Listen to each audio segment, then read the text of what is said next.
धीरे ले चली गड़िया जी डर लागता रौरे हाकल गाड़ी बड़ा भागता रौरे हाकल गाड़ी बड़ा भागता। बोलो बोलो बाबा बैजनाथ की।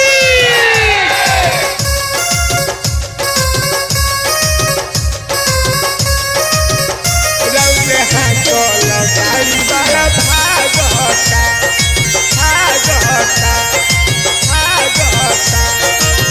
एक तो कंवरियन के भीड़ बड़ी बाटे देखी स्पीड राउर छाती हमर फाटे दूसर में पानी हम भूखे पियासे धैले हम धीर पानी दर्शन के आसे गंगा जी के पनिया से धोब चरनिया मन भावता हो मन भावता रौरे हाकल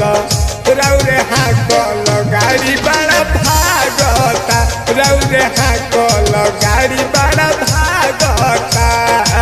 बोलो बोलो डमरू वाले बाबा की।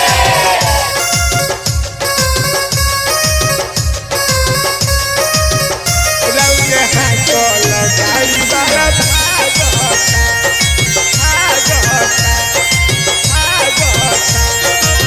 सैया नीरज तू तो पियले बड़ा भांग हो लागत लिली हमरो तू जान हो तोहरा के करतानी कितनो हो माना मान जा तू हमरो तू जनाना सोनुआर के सारा के मनती कहानवा पैदल जईती हो पैदल जईती रौरे हाकल